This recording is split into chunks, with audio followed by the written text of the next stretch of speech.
on day release. Demon sub tries not to crease, and Demon's keeping nice and warm in bed with Russian uniform. Meanwhile, the Candyman is opening another can.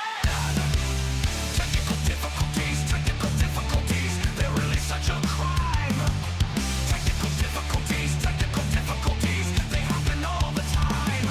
It's Yellow Belly Tabletop time. It's Yellow Belly Tabletop time. It's Yellow Belly Tabletop time. Sometimes they're salty about the gaming biz, and nobody knows who Upworlder is.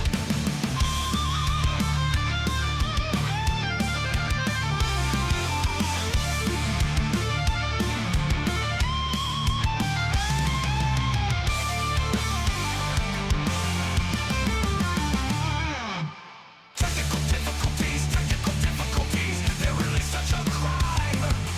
Technical difficulties, they happen all the time. It's Yellow Belly Tabletop time. It's Yellow Belly Tabletop time. It's Yellow Belly Tabletop time.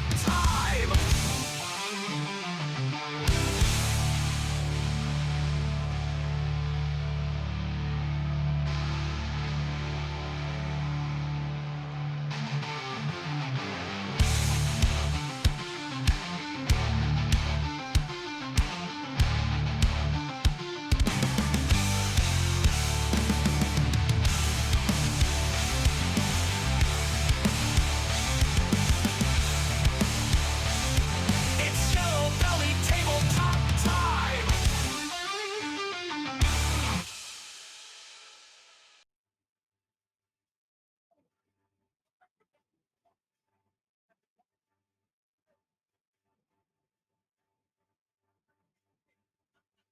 Hey, look, we got them started early after the day we've fucking had. Well, after the day I've fucking had, because I haven't even had a chance to catch up with Ginge yet, pre-stream.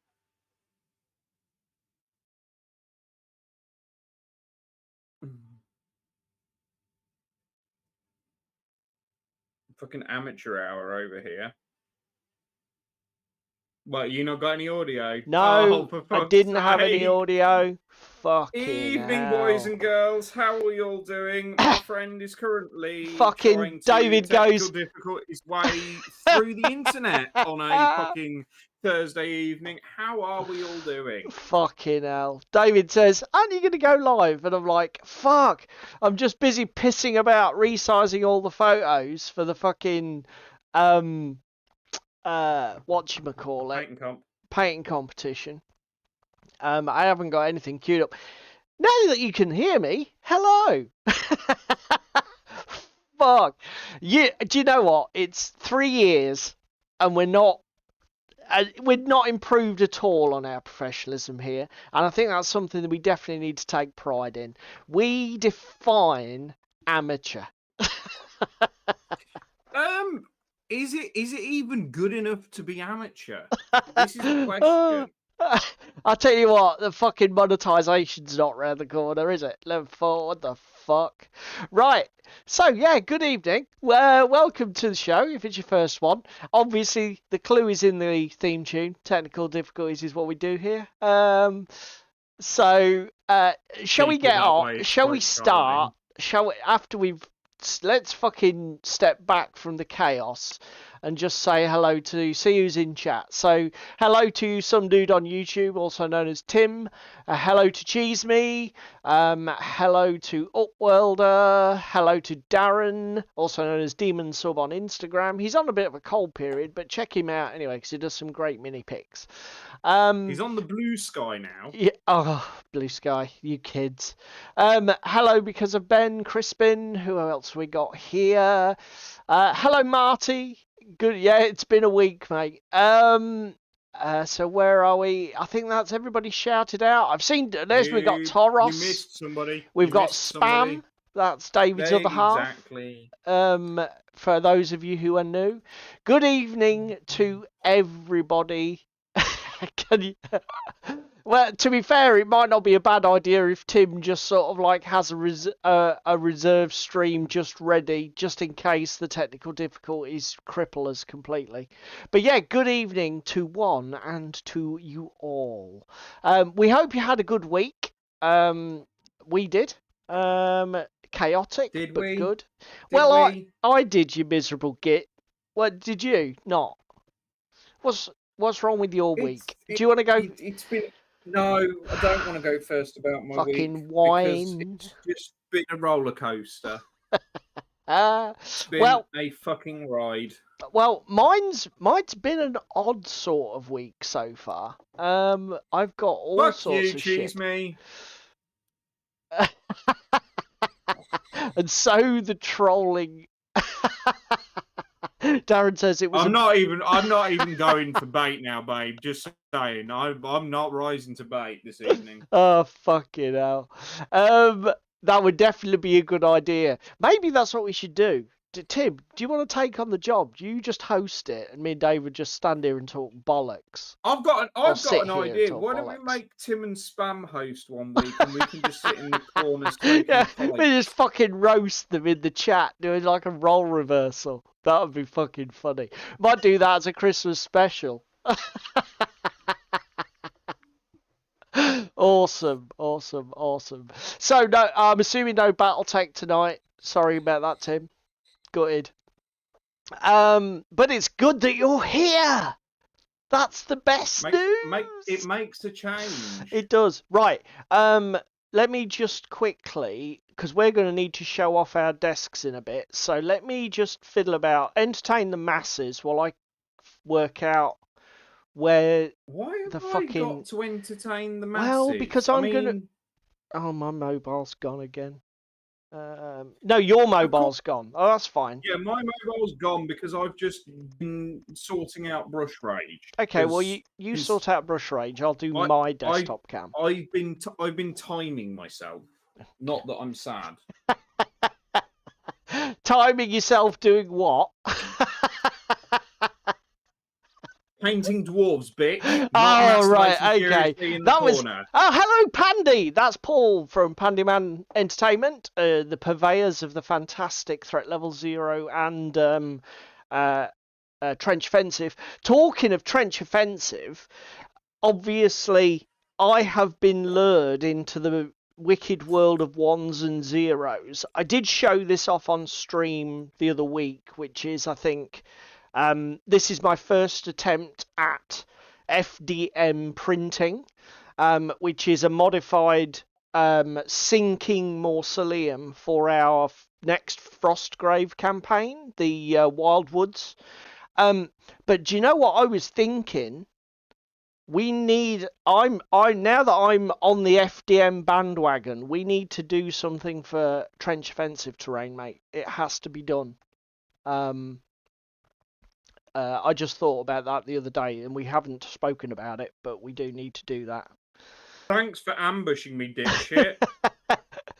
Well, I'm just saying it now because you know what I'm like. I'm just going to fucking forget 5 minutes after I've said it. So at least if I've told you, then you'll be like, Paul, aren't we supposed to be doing this, that, t'other? So we need to get on so the not only am I your personal PA when it comes to gaming sessions, I'm also your fucking dear diary. Yeah, but you do such a good job. Yes, Trevor, I haven't. Guys, I think I need a raise. Just saying. Fucking hell. Okay, they see this. This is raising for you. Look. Fucking hell. Trevor, I did look, mate. I haven't measured any of my bags, but I've got a fuck ton of small bags which look about the size of a playing card. I'm sure I can get you some of what you need. Just be careful about the very next words you say in this sentence, because you currently sound like a fucking dealer. Well, I am a dealer. Well, you and I are dealers in the world of entertainment. That's possibly a little rich. So, if you're new to the show, welcome. We've got 2 hours of this, so fucking buckle up. I've got a beer actually, so I'm going to disappear off and go and get one. You've got a beer. Yeah, How Ross, have you got a beer and I haven't got a beer? because I have a thoughtful of the half spam. Don't, because you'll fucking set her off. You'll set her off. So yeah, I shall be going and getting myself a little beer in a bit. Well, obviously she's in the bath. Shots fired. So yes, if you're new, over the next couple of hours, David and I will be doing our usual format. So the first thing we're going to do is show you what we're working on tonight. Looks like David's beavering away already. Then we will talk about Gaming Club, and we will announce the results of our painting event, which we hold at Club, on the first Monday of every month, as it falls. And we have a fantastic submission from the audience. Paul from Pandyman has sent us in an entry, so he will be getting a commendation for that. Then I've got loads of fucking news to talk about. It's been actually quite a good week for shit. And then we're going to get into our main topic about 9 o'clock-ish. And it's going to bounce off one of the news items, but we're going to be talking about these curated bespoke painting sets that you see of these companies release, Vallejo, Army Painter, etc. Having a few thoughts on whether they're worth it, who are they for, why would you bother, etc. We're going to go for a little amble. Yeah. So, mate, do you want to go first? I mean, I can do. Oh, let me go first. Okay, so that way you can sort your shit out. So, where are we? Here we go. So, let's line the old camera up, get some decent light so people can see. What have we got to show people? Well, first of all, I am getting on with my terrain project, but I'm going to go back tonight to painting my Batman. I'm still working. I'm determined to get this fucking Arkham Chronicles game, or Gotham City Chronicles, whatever the fuck it's called, by Monolith. I'm determined to get this bloody thing to the table. So I'm going to be working on these guys, just 4 thugs with crowbars, just to get some basic colours down on these. So I've got 4 of them to work on. Shouldn't be too demanding while I'm running stream as well. We'll see how we get on. Anyway, I have one other thing to share. So obviously I've had quite a busy week. I managed to get the basing texture down on this. I'm hopefully going to prime this with Colourforge aerosol, because I've got their dark grey. I can't remember what it's called, but I used it on my kind of EyeAmPhibian terrain.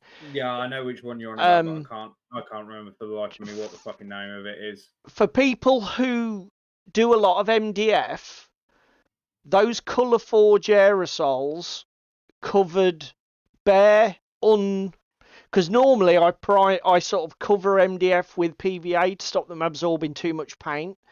But I was in a lazy moment and I thought, I cannot be fucked. So I just bought the Colourforge spray and thought, let's see how it does. Do you know what? Those Colourforge aerosols will cover MDF in a coat and a spray, just a spritz.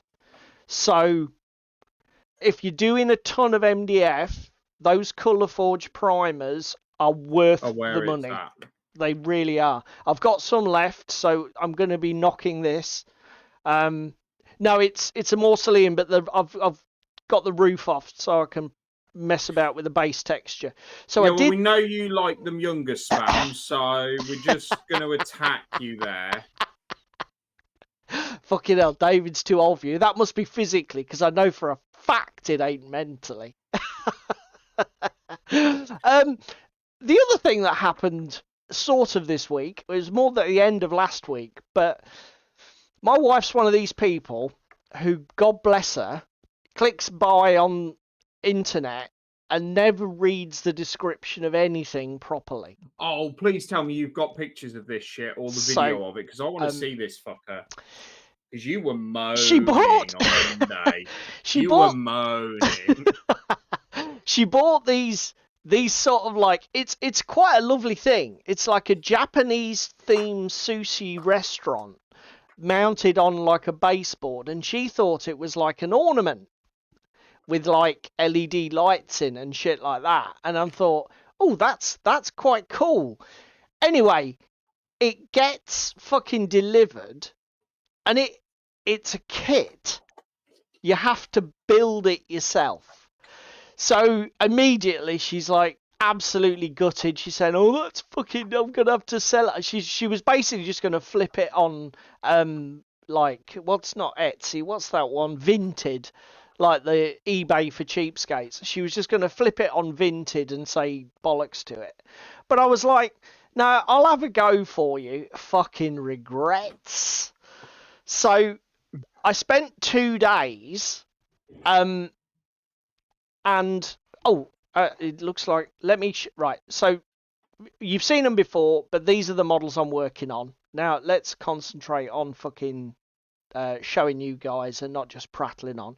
So I've got 4 of these to paint. I've done the jackets, but I've got basically all the other base colours to put down. I've done the flesh tone as well. But so anyway, this was the start of this was the start of it. So the first thing that you have to assemble from this kit is the actual sushi bar that goes in the fucking restaurant. That's a little bit twee and cute. Right. And it looks pretty good. I'm quite happy with it. I did balls up completely, and I put this top section together the wrong way round. So there's some super glue scars on the top where I had to quickly crack it apart before it had cured. But all of these plates of sushi food, and these are actually paper cones you have to make yourself. So it all comes as a sheet. You have to cut them, fold them, glue them, and these things are like fucking 8mm square. Oh, it's the fucking insane. Absolutely insane. All of this food items, they come as like rods of, I think it's some sort of modelling clay like Fimo, and you have to cut them and carve them into pieces of food. It's fucking insane. All the labels had to be stuck on these sauce bottles and shit, which is why they're not straight. Crazy. Absolutely fucking crazy. I don't know if anybody, as I progress further on with the project, I will get the box-in shot at some point so you guys can see what it is. But this was insane. I was not prepared for just how much fucking work this was going to be. But I am quite pleased for it. So, honestly, it's the little things for you, isn't it? Even doing epic scale 6mm modelling, fingers will generally be a useful tool. This was basically assembled using 2 sets of tweezers at all times, because obviously you have to use super glue on everything, because it's like a mixture of clays, paper, wood, sort of like plastic. So you can't use any other glues. PVA takes far too long to dry for things like those folded paper, because you've got to stick them immediately. And obviously you can imagine the nightmare. You just can't put your fucking fingers anywhere near it. I did feel like some sort of weird surgeon. Yeah, like, you know, these surgeons use these robots. I was like, I've never done anything like this in my life. It's absolutely insane. I mean, like, even to, like, say, all those herbs on that plate, they've all got to be manually chopped up from paper and stuff. the best ones were these fucking. So these, you see these seaweed and rice filled sushi rolls here, right? You basically have to make the paper outer, stuff it with what is effectively like that fibrous filler that goes in cuddly toys. So I had to roll them and form them around a paintbrush handle, then fill them, and then this red stuff is like a red stained flock that has to be sprinkled on, and then you've got to set the whole thing with super glue. These plates, you have to put all of this fucking design on them. They're blank. You have to cut the designs out of sheets of decals and paper and glue them on. Mate, fucking insane. Never again. What I'm hearing is good times were had by all involved. Never again. But she's bought Toros. She has bought two.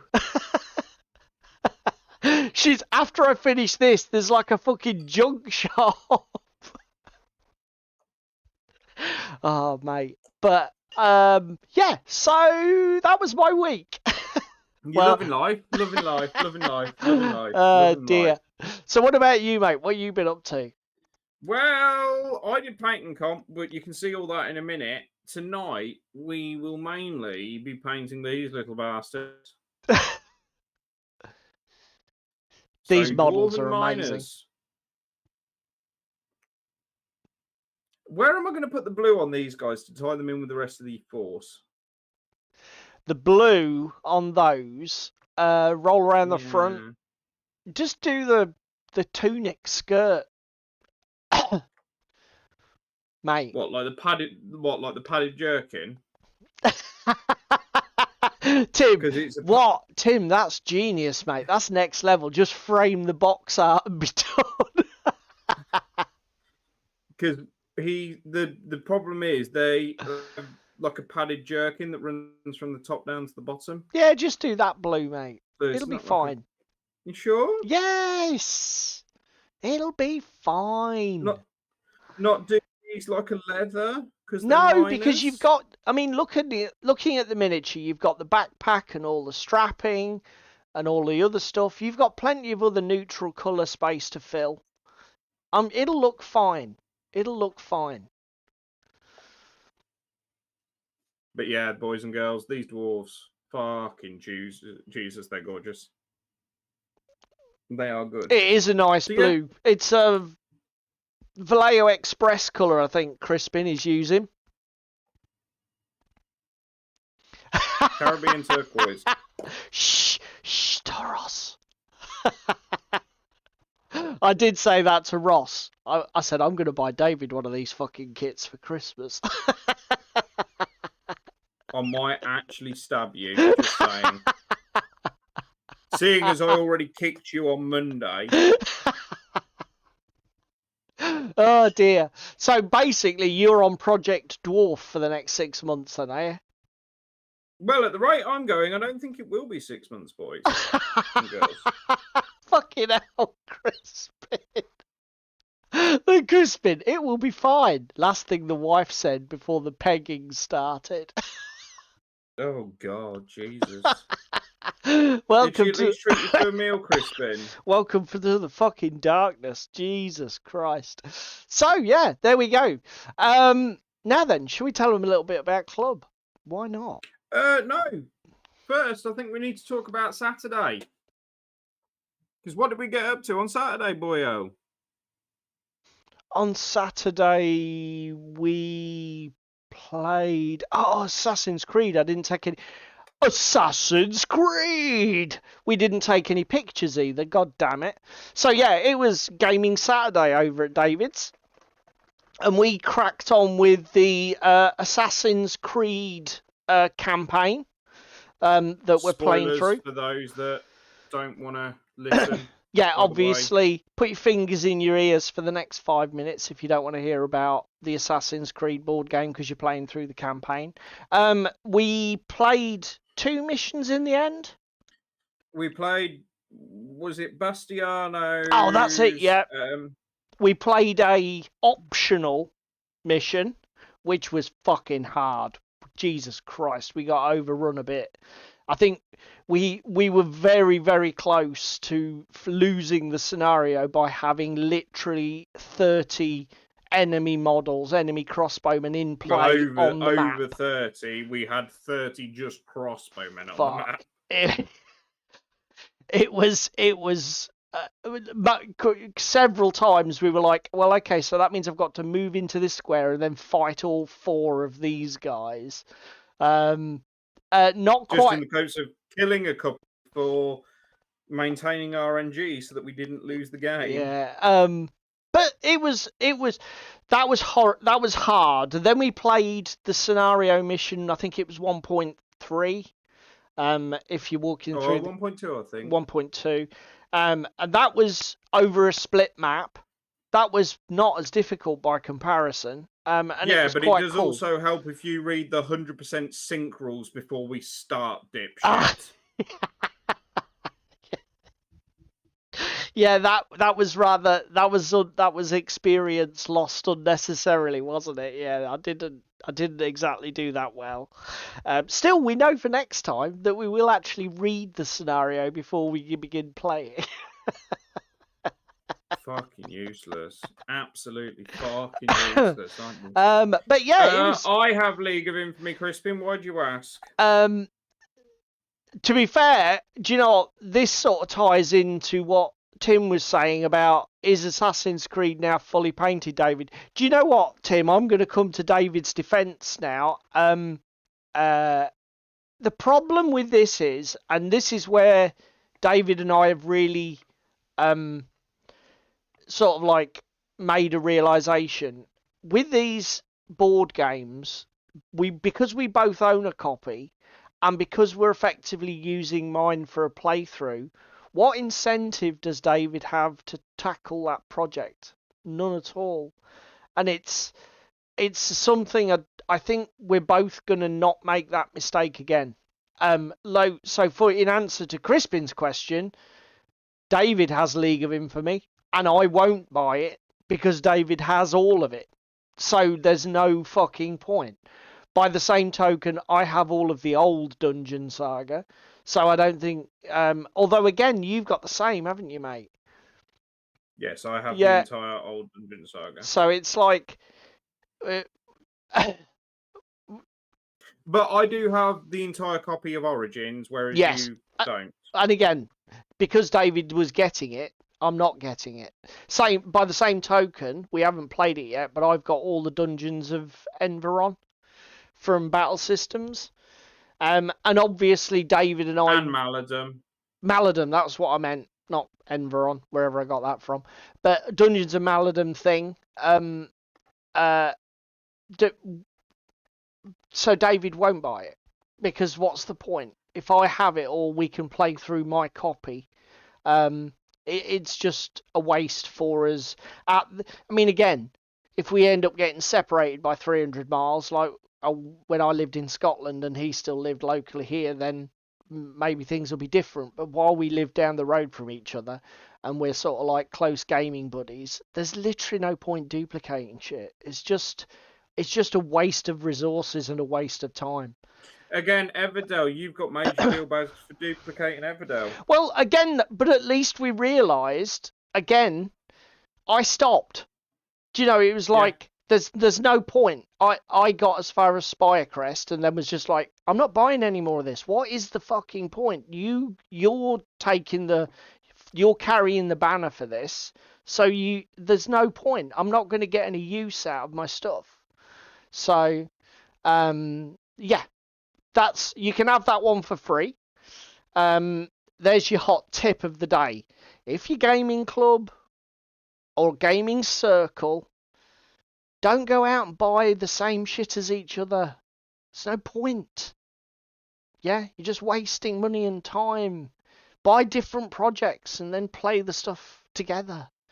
So should we talk about club now that we've talked about Assassin's Creed? Yeah. Where do you want to go first with club? So, first of all, let's talk about what we played. Then we can talk about painting competition. So, It was obviously because it's Jesus, reading the chat. Because it's comp week, Yeah, we because play it's board games. yes, that's the deal.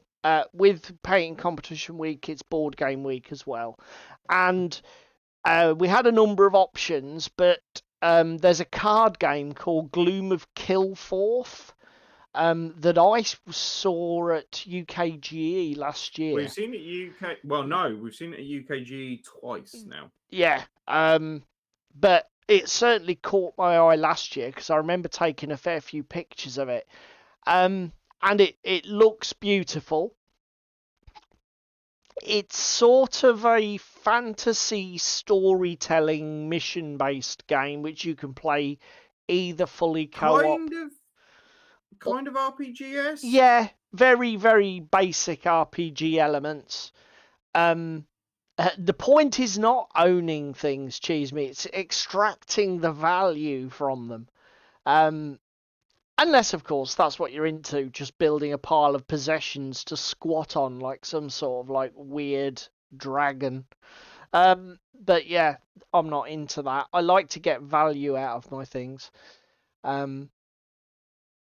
Yeah. What value can you get out of me, bitch?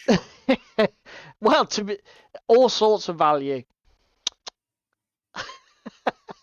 That was a little bit gay. Just saying. A little bit Just gay. saying.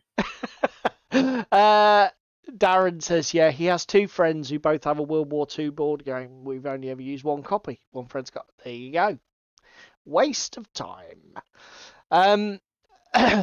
So, Gloom of Kilforth. I was really looking forward to it. It's great, but ultimately, I already have the Arkham Horror Living card game, which is a story-based, card-driven system. One thing I will say about Gloom of Kilthorpe, it's hello, Ewok. What's the polite way of putting it? Fucking clunky. Yeah, it's not the best written rule book. We got there in the end. We made it. We sort of did everything right. The other thing is that David's ability to roll the most ridiculous spike dice. Oh yeah, boys and girls, boys and girls. What are the odds, right? I'm attacking a monster. I roll 3 dice. I'm looking for 5s and 6s for successes. 3 ones. I then pick up the dice because the monster's stabbing me back. It also is rolling 3 dice. All fucking 6s. Same dice. Literally picked up, threw down again, and went from 3 1s to 3 6s. Fucking, it was the moment of the evening where David's like, I'm going out for a vape, and he just walked away from the table in disgust. Oh dear, we played it.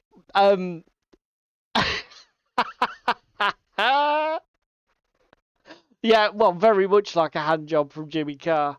Oh dear. Yeah, and the chances of doing both events back to back in the most disadvantageous way possible. Yeah, infinitesimally small, Cheeseme. Infinitesimally small. But I tell you what, it was a bloody hilarious moment. No, Trevor, no, it wouldn't have been fine, because in case you hadn't noticed, we got to day 8. This is the other thing. 30 minutes per player, yes, it was our first playthrough. Or 30 to 45 minutes per player, it says. Yeah. This was our first playthrough. Board games usually go to double. Yeah. You have 25 days to play through. We got to day 8. Yeah. I think even if, because we weren't there was a fair bit of rulebook flipping, but to be honest, with 4 players, a lot of the rulebook flipping was being done while other people were taking turns and doing stuff. So even though it was a first playthrough, yes, I think you're talking about an hour per player, even at like experienced difficulties, which means that 4 players, this is a real hog. 2, And Trevor, talk would to be yourself. better. I got through the first bit of my saga.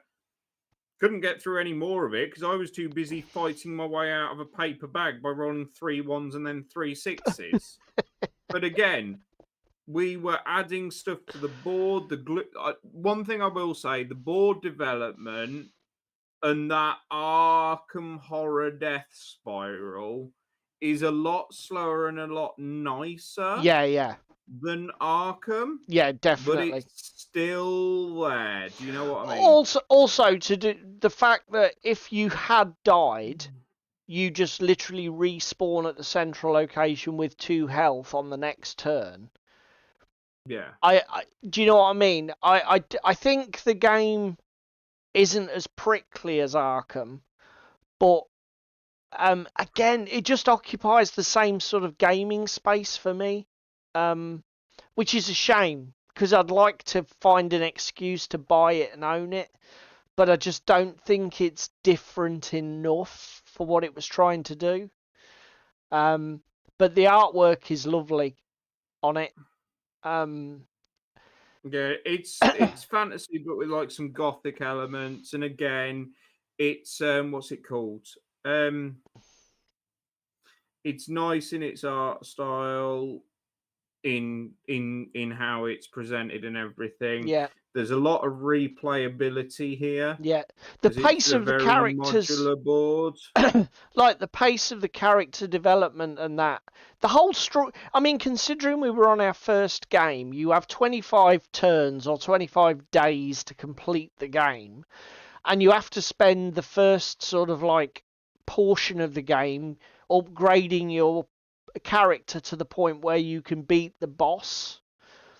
And actually, we were sort of on track. 3 out of 4 of us had got our first saga completed by day 5 or day 6. So, considering it was our first playthrough, it did seem to tick over quite nicely. I think it's a well thought out game.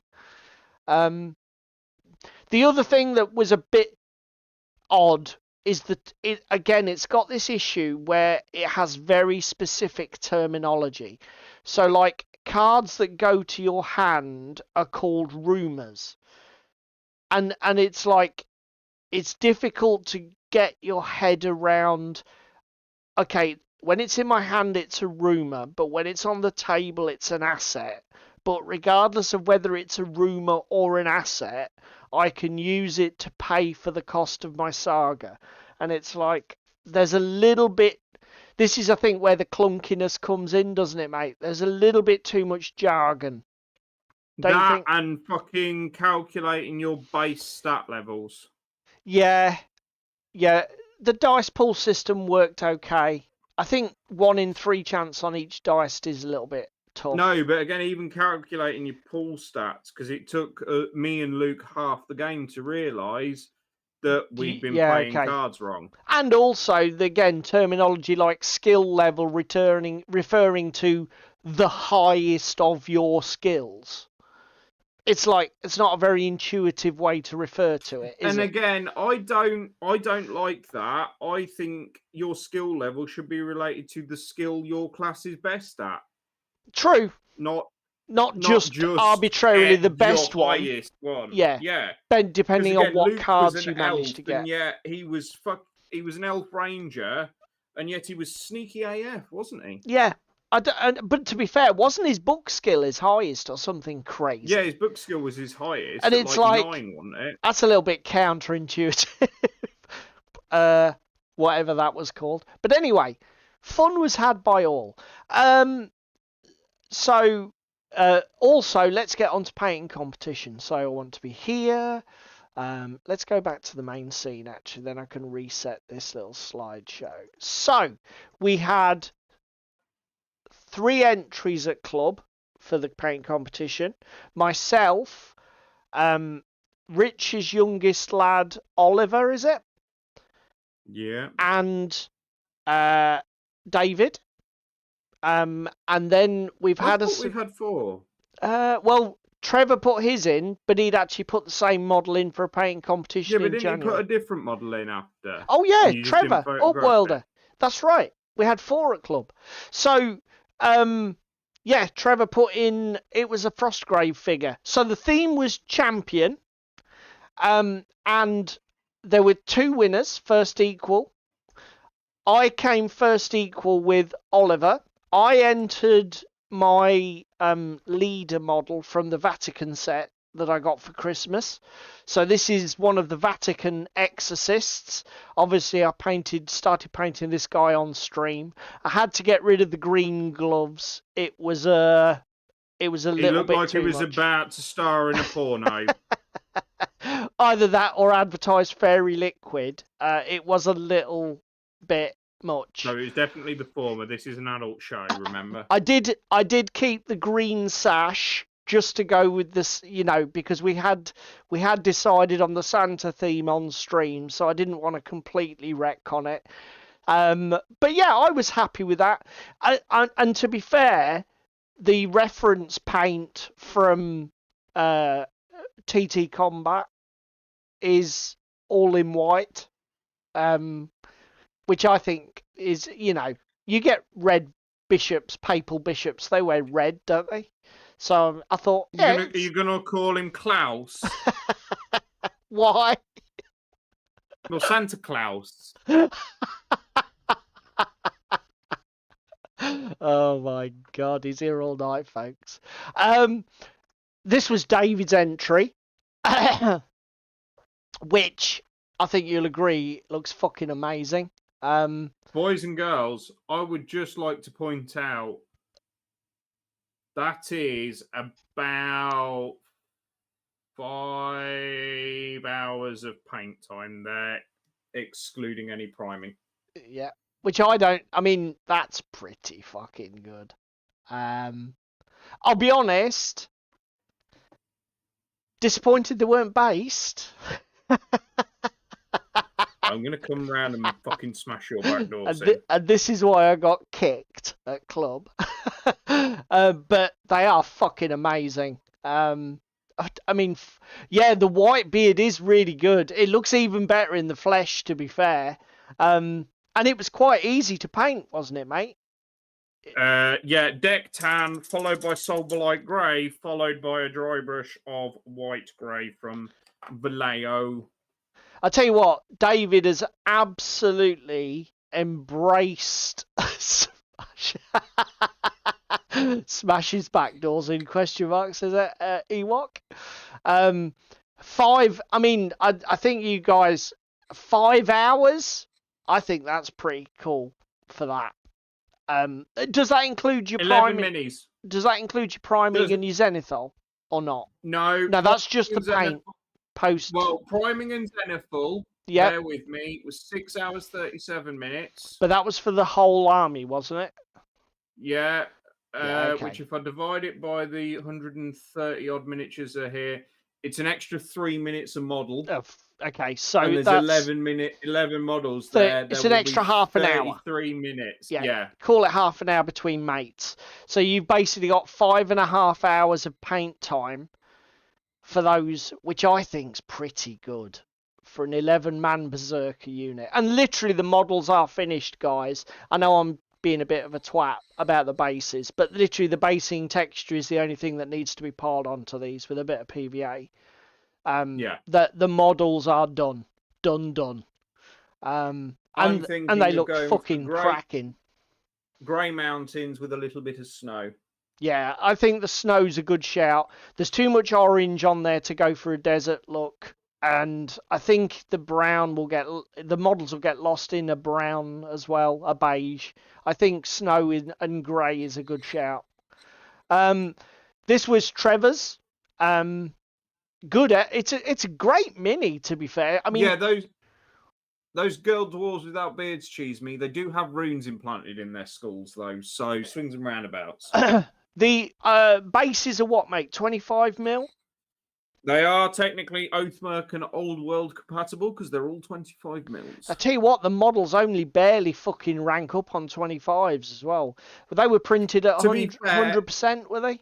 Yeah, that unit is the worst unit for ranking. These miners that I've got here rank really well. Yeah, these are quite... Most of the other factions rank really well. It's because they've got two single-handed weapons, and a lot of them are in like fighting stances, so they stick out across their base a bit. Yeah, the posing's a little bit exaggerated, isn't it? To be fair, also it's nice posing. In defense of David, again, this is his first rank and flank painting project, isn't it, mate? Yeah. Obviously, for us veterans, we know, like, there's a lot of when you're basing your models, you literally like look at them top down and try and fit them within the footprint of the base. You put things on angles and twist things. As he gets more experienced as doing these sort of painting projects, I'm sure it'll all go by the fucking numbers. For a first effort, I'm really impressed with the way things are going. So yeah, getting back to Trevor's model, this was one of his Frostgrave miniatures. And do you know what? Trevor's not been painting long, and he hasn't got a huge amount of painting time under his belt, but this was a very serviceable little paint job. The colour's great on the shield. Everything's a little bit dark, a little bit heavy with the wash, but, you know, fucking, it's better than being grey plastic. So yeah, very serviceable. He came, basically, all the entrants either placed first or second, so Trevor was like second equal with David. And then this was Oliver's entry, which came joint first with me. Again, he's only a young lad, I don't know how old he is. Probably 11, is he? Something like that. Yeah, I think he's just coming up for secondary school. Yeah, mate. so, and, you know, they're not complicated models to paint, but he's got some nice little details picked out on there. It's all, you know, it's all very grey, yes, but the accents are very cleanly executed. And, you know, for a 10, 11-year-old lad, 12-year-old lad, so Trevor says, spot on job. It was great to see him. I felt really good for him. And you know what? That's the nicest thing about the painting event at our club. There's no painting snobbery involved. There's no sort of like prizes. It's literally there's just no elitism. No. Again, you get some really weird curveballs win occasionally. Yep. Not particularly strong on the theme, but you know, it is what it is. And then go past that picture. We have the entry. This is Paul's entry.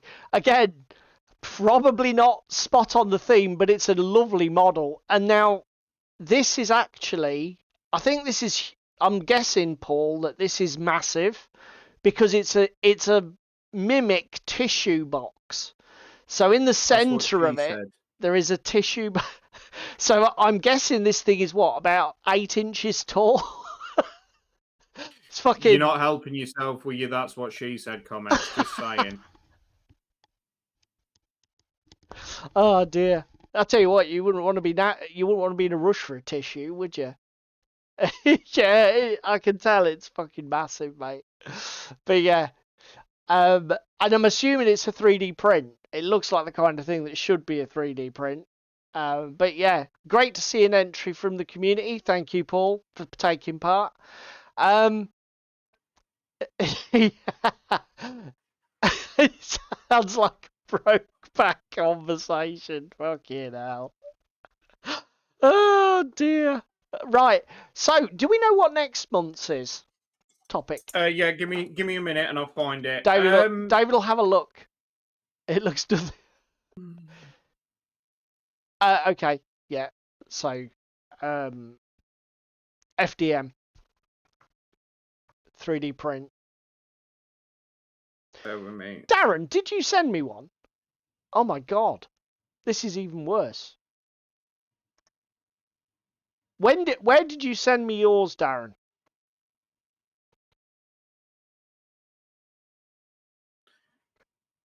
Your April challenge, boys and girls, Darren, for judging in May is limited palette. Let me look at Discord. /colour. Limited palette /colour. It's not war trophies, Trevor. I've got the list in front of me. Let me go to direct messages. Demon sub. Oh, yeah. Right, okay, hang on a minute. There has to be another one. Save image. In fact, let's do it this way. Let's show off Darren's. God damn it. Give me a second. Let's go back to the main scene. Technical difficulties happen all the time. I'll go do it now then. I've had a little bit of other shit on my mind. Here we go. Trevor. And we have another submission. This was it, wasn't it, Darren? So, yeah, this is Darren's submission. Let's all bathe. Yeah, fucking hell. Let's all bathe in the glory of Darren. This is why you should go and check him out on Instagram. Oh, that's fucking amazing. It is fucking amazing. Yeah, crazy good. The antlers look fucking amazing, mate. The antlers, the colour blending on those antlers is crackers. The thing is as well, Darren did sort of make a self-deprecating comment about the tartan, but to be fair, I think it looks pretty good. But it just goes to show that everything's a bit muted and ill-defined about the whole paint job, because obviously it's very naturalistic tones because of what it is, which is obviously some sort of like Celtic barbarian from like the Middle Ages or before. But the blending on the antlers just lifts it. What do you actually? Do you actually? Really nice. Do you actually say what you're doing with this? I didn't actually have a look. Where are we going here? Yeah. What are you actually going to be using that for, Darren? Is that for a specific game, or is that just a general project? Let's get rid of that. I keep forgetting how good a colour Garak Sewer is. Yeah, I mean, to be fair, Darren, definitely. Just an old minute. Oh, yeah, just something old that he wanted to paint. Okay, get out, Darren. Get out. Sickening. So good. And the basing's fucking amazing again. Even the photography, man. What the hell? It's like, stop. It's all next level. God damn you. Right. So there we go, guys. That's the painting competition. So yes, David. What was it? Because we were all too busy. Limited palette / yeah. colour, but I'm being shouted at by Trevor that isn't what it is because V said it's something else in Discord. So you might have to watch this space, boys and girls, and we'll come back to you next week. Yeah, hang on a minute. Let me just have a quick look and see if he's put it in. So we have a painting comp, don't we? Somewhere, yeah.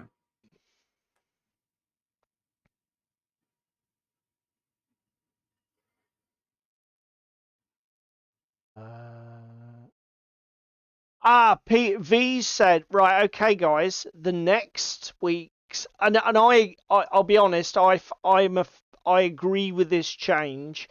Limited palette as a topic is a bit too restrictive, I think, in terms of the painting. The actual one that V's settled on is war trophies. So war trophies is the actual topic. Okay? So just to clarify, we'll get on to limited palettes in a bit. Let's quickly just check the calendar. So to be absolutely crystal clear with everybody, we will be judging at our club on... Now then, mate, what's going to happen with the bank holiday? Well, we'll be attending on Club Dipshit. The club is running on the 5th, yeah? Yes. Yes. So we will be judging at club on the 5th of May, which is a bank holiday Monday, I believe.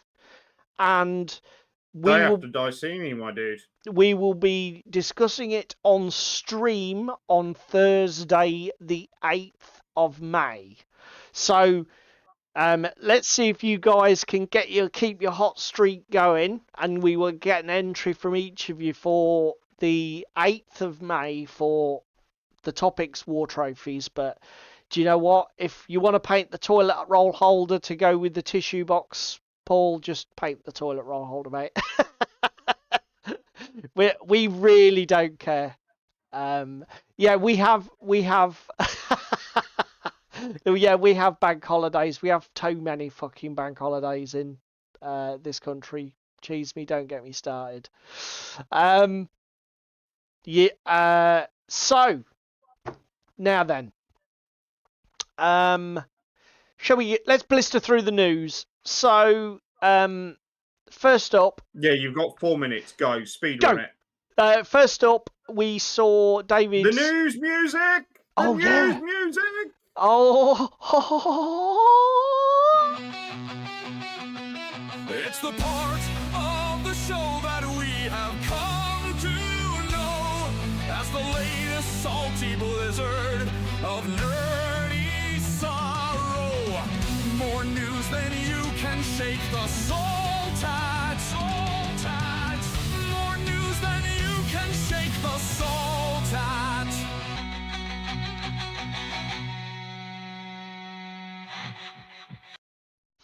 Right. Let's get into the news. Yeah, look, come on. Let's get on with it. So David pulled this one out and sent me it as a link. AK Interactive have entered the paint pen market. We discussed the Green Stuff World ones, I think, a while ago. Green Stuff World ones are nice because you can fill them, can't you? I think so. I mean, I'll be honest. This is...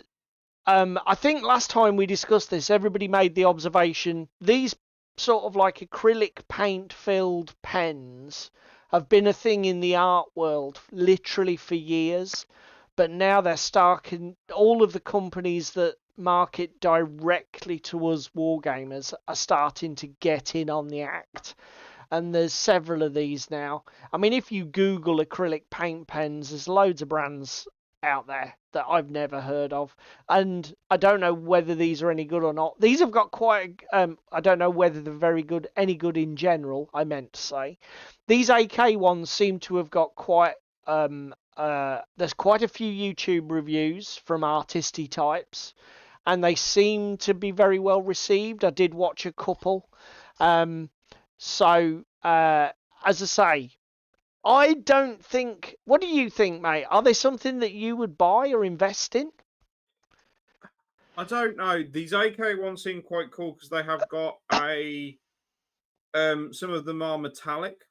So right. Again, for doing like your edge highlighting and stuff on swords or details. Again, a bit nicer than getting your brush out. Yeah. But again... Is it worth buying?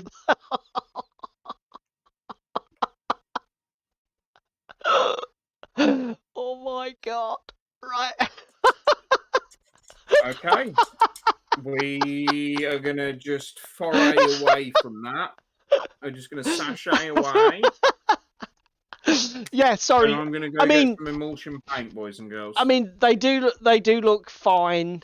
But again, I don't ever paint away from home. I mean, I can imagine if you're the kind of person who, maybe if you've got a job where you move around a lot, or you have to have a mobile painting setup, they're probably going to be really cool.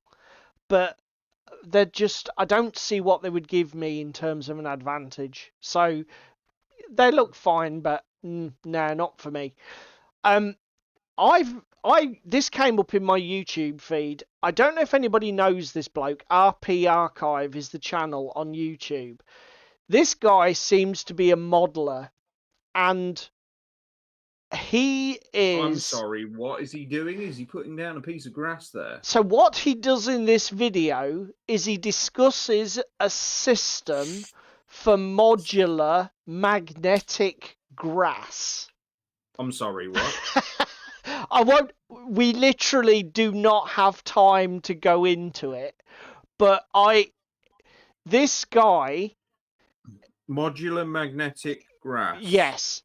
And when what do you do with said modular magnetic grass? You build the most insane dioramas that you can then dismantle and recycle all of the parts. So everything you see here is magnetized. All the trees, all the greenery, the grass, the base, everything is magnetized. I suppose really good if you're doing a setup similar to the glorious Demon Sub. Yeah. For your photography and bits and pieces, but I can't see. I mean, I think from the tone of the guy's video, his primary focus with this is well done, Tim. I will put a link to this video in the description box on the YouTube, because this when you watch a video like this, you realise the gulf of difference between people who do like proper scale modelling and diorama building, the gulf that exists between them and us, the gamer, because the amount of work, engineering and thought and planning that's gone into this is bonkers. And I think this guy's, I mean, I've never even seen his channel before. This is just a random from YouTube. But I'm definitely going to be checking out some of his other stuff, because not that I'm going to do any of it, because it's just so next level crazy. But fuck me, total props to this guy. Absolutely bloody amazing.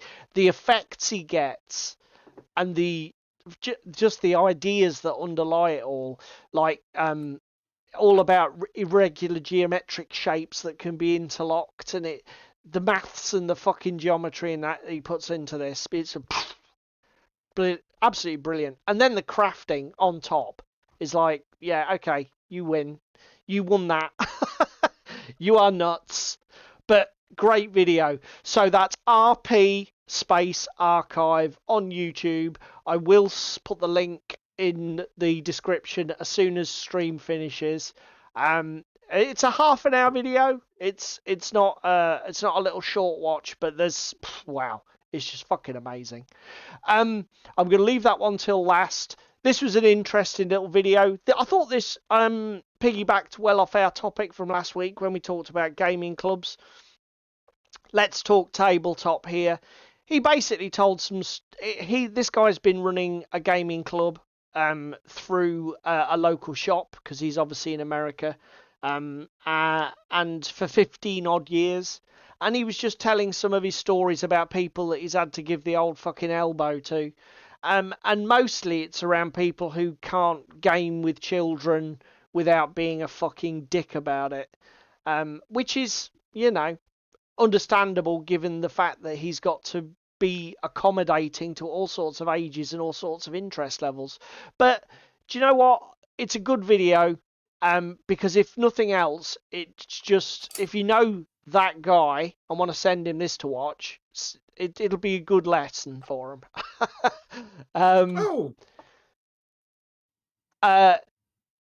Kickstarter. 7TV have another one of... For fuck's sake, you and the Kickstarter rabbit hole, you're really bad this year. Kickstarter. So, 7TV have got a new Kickstarter running. It's got 10 days to go, and it's for one of their feature packs. So this is not a genre guide. This is think of it like a mini campaign, and this one is themed around 1950s, as far as I can tell, horror movies. Your generation, then? Maybe it's maybe a bit more time flexible than that. Go 50s to 80s, 30 years. But I resisted the urge to back this, but I was so fucking tempted. The good stuff about 7TV and crooked dice in general is all of this stuff will go to retail anyway. So you don't feel trapped into backing unless you want their Kickstarter exclusive things. But they never do a hideous amount of stretch goals. They never really make it feel bad if you don't back the Kickstarter. Yeah. Do you know what I mean? They're a really good company. There are perks, but it's not like emotional blackmail. The thing that really caught my eye about this one, because obviously this is not their first rodeo, is that they're introducing a whole range of pre-coloured MDF terrain. Now, hold on to your hats, because I think it's 360 quid just for the terrain pack. Fuck. I mean, but look at what you get. You get an entirely pre-coloured trailer park, a drive-in cinema. I think that's an interior layout of a high school. You get like some buildings for like a market square. There is a lot of shit here. I nearly backed it just for the terrain, but I hope this stuff goes to retail as well. If it doesn't, I'll be gutted. Because I would like to pick this up later when I've got a bit more cash. Yeah, and sort of pick it up on your own terms. That's the thing. You know, picking up the trailer park pack and then the drive-in cinema pack, but pick it up in a more controlled way rather than having to just splurge on the fucking lot. But, I mean, they did their previous one, which was a Cthulhu-themed Beneath the Mountains of Madness. That had MDF terrain, but it was just raw, unpainted.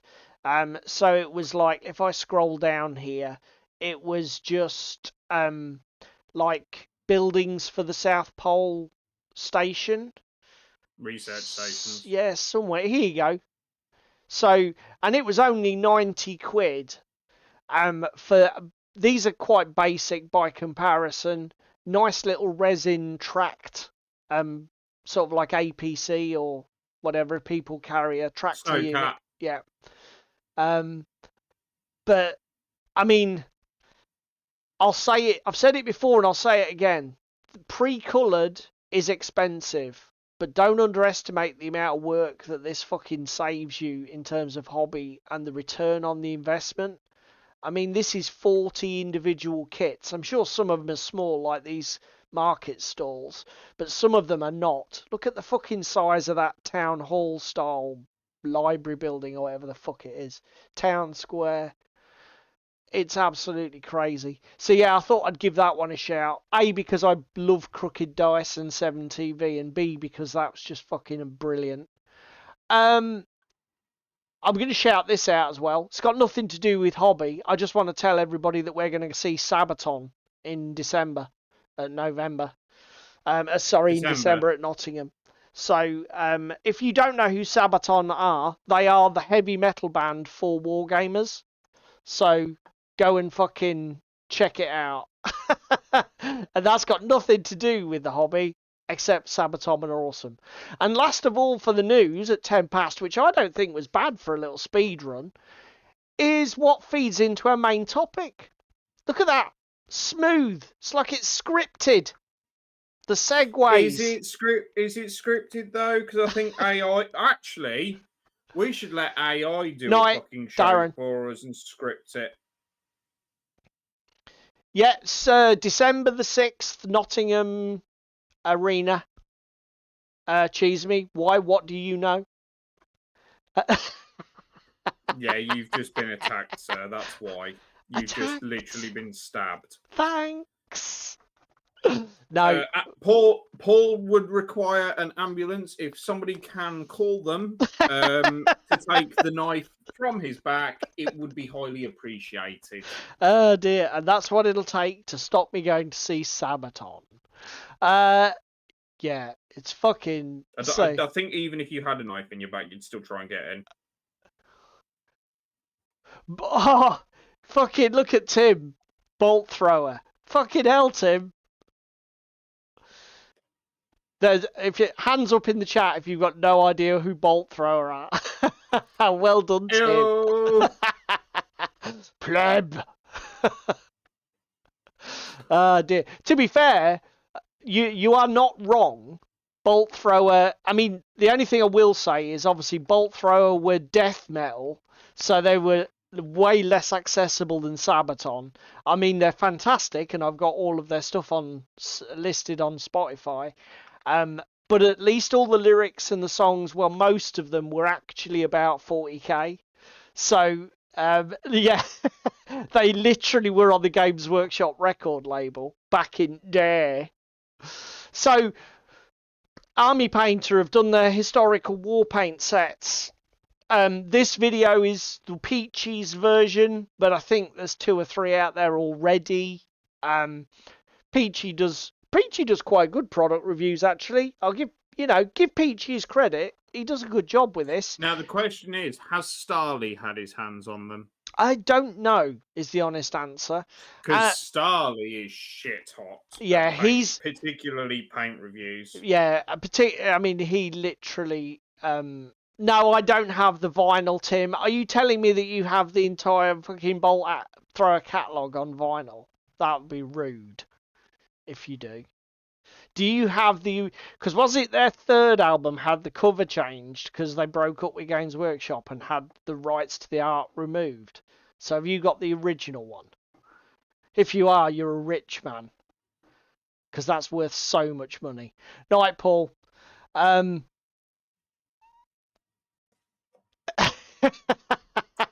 seen on TV. To be fair, I mean, again, all right. To be fair to Army Painter, he is pretty brutal. Coming in with the controversial. Yeah, he did. To be fair to Peachy did use paints outside of the set to paint the miniatures, but we'll get to that. Starly thinks everything is crap, says Toros. He does. He's pretty, but that's because he's quite harsh on everything, Toros. You know, the man knows what he knows what he likes, and if stuff doesn't do what he likes, he pisses it. Yeah, I think he's a German. I think he's a countryman of yours, Tim. What is he called? Painters, or... Tale of Painters, do they call it? Tale of Painters, something like that. Yeah, Tale of Painters, I think is his channel. But he does.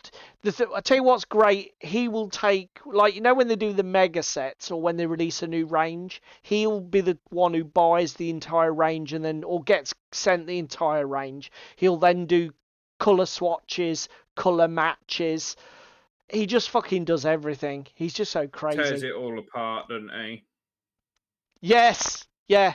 The only one of those thin, flexible 45s I had, Toros, was the Sabbat one, Blood for the Blood God. If anybody remembers who Sabbat are, back in the day, that was a crazy song, Blood from the Blood God, Blood for the Blood God. Yeah, the weird mask. I don't get that. So Peachy's opinion is they're fine. I don't know how authentic the colours are. Army Painter seem to have done their research. They got like a historian who's got some experience with uniforms from different periods and that of World War II, who's actually handled the uniforms to do advice on colour selection and that sort of thing. So I don't think it was a product that was thrown together. It comes from a good place. Yeah, you know, I don't think any Army Painter for me are becoming a company that have got real cred. You know, they really do seem to do their due diligence and that with their products. But essentially, this feeds into our main topic tonight, doesn't it, mate? Which is these. Yeah, this is what started the conversation. Yeah. And we're going to have a little bit of a ramble around it. Yeah. So we've mentioned it a few times on channel about like the Vallejo Mega Paint sets, this Army Painter set, Vallejo Noctua, collaboration where there's a load of paint sets, that kind of stuff, haven't we? Yeah. What else have we mentioned in passing? Pro Acryl. They do the signature boxes, series with various YouTube content creators. Color Forge, primers. Everyone's playing this game. Yeah. Everyone. Yeah. And this is the thing. It's not throwing shades and stones at everyone, but there are some hints and tips to be gleaned from these paint sets, and some advice we would like to give people. Yeah, and I think it's worth saying that, in our opinion, for what it's worth, there are some right ways and wrong ways to do this. So the first question has been addressed nicely by Cheeseme, which is really, who are these products for? And I think the answer to that is there isn't one answer. Each product is for somebody different. So if we take the historical paint sets that have just been released by Army Painter, if you are a new paint, or if you're new to the hobby and your entry point is a World War II game like Bolt Action or Flames of War or whatever, then I think, yes, yeah, Cheeseme's already on to the lines of questions we're going to be asking.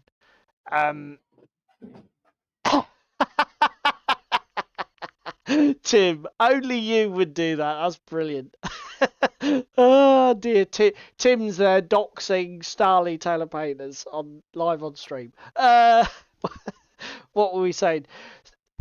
So yeah, this product, the historical, seems to be pitched at a beginner who has entered the world of our hobby through that World War II lens, because you get a selection of paints with a specific project in mind, and it's assuming that you don't already have any resources for the hobby and don't already know how to research paint palette choices for, say, historical painting, etc. So I can definitely see where this is sitting, and I think Cheeseme's right, it's beginners. But that's not true for all of these, is it? Yeah, I mean, some of these, and again, some of you. Let's go to the next hot take, I suppose. Here, the mega paint sets. So I don't know if you've queued up any pictures to I haven't, describe mate. what we're talking about. No, that's fair enough. So the mega paint sets from the likes of Vallejo, Pro Acryl, that kind of thing, that give you the entire collection in a box. This is Army Painter's big thing, isn't it? They love doing this. Yeah, Army Painter have mega paint sets in a variety of stuff, don't they? So they have like a mega paint contrast set and a normal like Gen 2 mega paint set and stuff, don't they? Yeah. Some of you would argue, oh yeah, that's awesome for a beginner to get into the hobby, because it gives them literally everything that they're ever going to need. But and I think Paul is on the same page when I say this, whilst the premise seems good, I wouldn't recommend them for beginners. No. And I'll be honest, I'll go further, mate. I wouldn't recommend those mega paint sets for anyone. And the simple reason is, although Cheeseme, I think, says, no, Toros says, are they cheaper than buying them singly?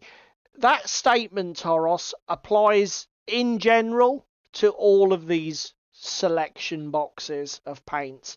That's the one thing that I think is pretty much universal. It'll be different degrees to each product, but you will save a small amount buying. If you buy 12 bottles in a Vallejo pack, it won't cost you the same as if you bought all 12 bottles individually through a retailer or off a rack. So you will have a discount there.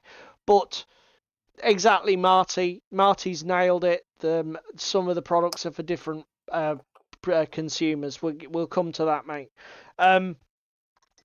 But the problem with the mega sets is this: when I was new in the hobby, or relatively new, and particularly when I was coming back. So, like, after I'd had a time away from the hobby, because initially, back in the 80s, 90s, we just used, well, initially, me and my mate Chris used Humbrol hobby acrylics because we couldn't even access GW paints easily because we didn't have a local Games Workshop then. But then when we did access a local Games Workshop, we went to GW paints, as you do. As you did in the 80s and 90s anyway. But when I came back to the hobby, obviously I was older, more mature. The internet was a thing, so I quickly discovered Vallejo, particularly as an alternative to Games Workshop. And I saw these products when I was coming back, and I thought that's a great idea from the Army Painter, just a set with everything in it. I think Games Workshop even did them at one point. They don't do them anymore, but they did do at one point. And it seems like a good idea, but the problem is, exactly as Cheese Me said, how many of the paints are you actually going to use on the regular? Again, and these, I mean, certainly the Army Painter ones are what, 250, 300 quid? They're expensive, man. They're a lot and again, of if you're just fucking getting money. into this hobby, do you really want to drop No. 300 quid on some paint sets I would never you might advocate not that. even use because you might not stay in this hobby? Do you know what I mean? Yes. Yeah.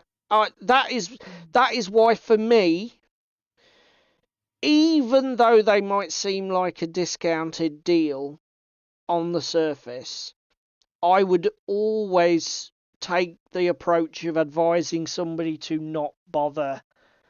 Obviously, if you want to buy, you can buy what you want. It's not. I'm not gonna tell you not to buy them, but if you want my opinion, don't buy them, because it's too much paint in one go, and you don't need it. Nobody needs 250 colours in that sort of job lot. I mean, I've expanded my paint collection over the years. I buy probably 5 to 6 new paints a year. I'm pretty faithful to the model colour range. I've got a few Game Airs. I've got a few washes. I've got a few GW products. I bought some metal colour range. But yeah, I buy probably about half a dozen new colours a year, and that's fine. My collection grows organically. I work with most of the paints I own. Stuff doesn't sit there for years without being used. Do you know what I mean? It's a much healthier way of doing it, in my opinion. Tim's hit the nail on the head. Mega paint sets are good for like clubs or hobby spaces or that kind of thing. That it's a one-stop shop with everything. That is the entire range. Yeah, that is actually a good shout, Tim. That is probably the one scenario where you might want to consider it, particularly if you can get a great discount on one of them. Buying it as a club stock set, that's actually a very good shout, sir. I will let you have that for free. That's a very good input. So yeah, the mega sets I don't think are really good for anyone in a brutal sense. I mean, apart from the one scenario Tim's found. Marty's hit the nail on the head here. Yep. You then have the likes of the John Blanche sets. Yep. Who did them? Army Painter? Also, I think the Pro Acryl Signature series come with this. Yeah, John Blanche was Army Painter, and the Pro Acryl was obviously Monument Hobbies. And Ninja, was it? They did loads of them. They did a Vince Venturella. They did a bloody Ninjon, and they did several other hobby people off YouTube. Crispin says bought a few of them.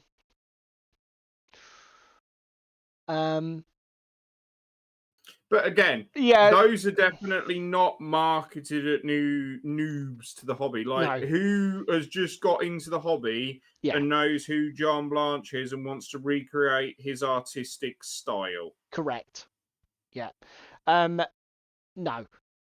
Those, and again, this is, I'll be honest, and I said this to David when we were talking about this, that I'll be honest, those products, the World War One starter set for the beginner makes sense to me. And David also mentioned, I think Vallejo do infinity sets similar. Yeah, so Vallejo do some like core sets for stuff for like German colours, British Allied colours, that kind of stuff in the model colour range. But they also do some Yujing and Infinity starter sets. Yeah, which I think So was sort of advised by Angel. Yeah, the Infinity starter sets come with an Infinity miniature. And as you say, they have a little printout in them where stuff is described how to paint it by Angel Heraldez. Now, Nice some of you will beginner-friendly argue, painter there.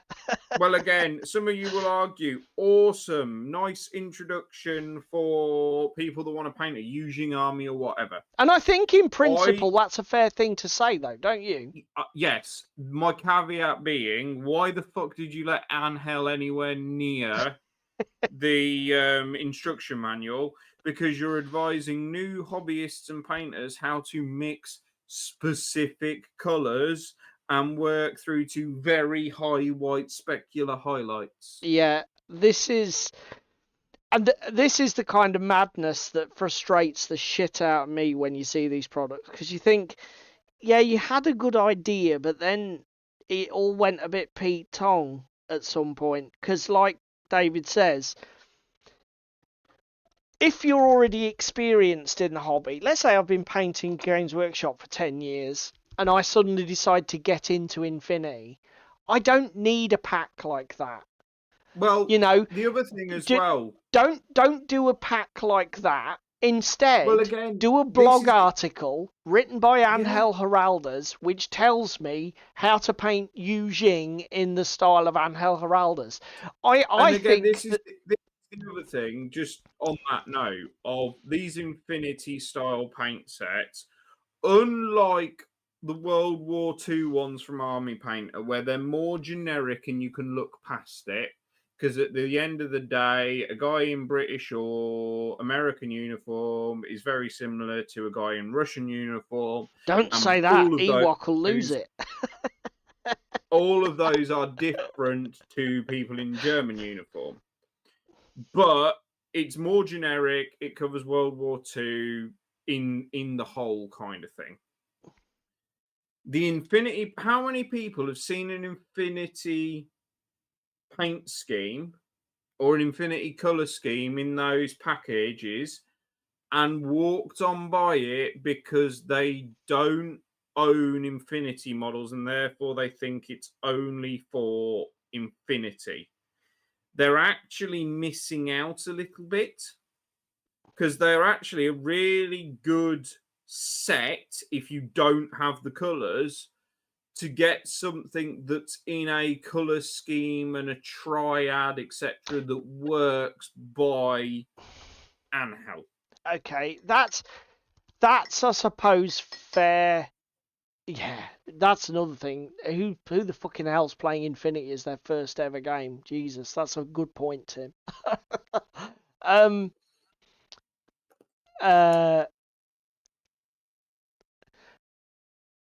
But I mean, I guess that is a fair point there, David.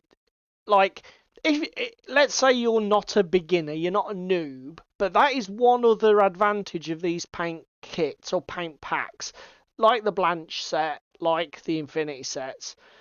Let's say you're a mid-level painter, but you've got no real artistic background, you've got no colour theory, you've got quite low confidence in your painting. I guess that curated box, particularly if it comes with some painting instructions or advice, kind of give you an idea on how to build a colour scheme, So, these yellows and oranges go well with these greens and blues. And these colours associate nicely with each other and will look good and work well together, blah, blah, blah. So I suppose there's that. But I still say that kind of information, surely that's better delivered as a tutorial video, blog post, article.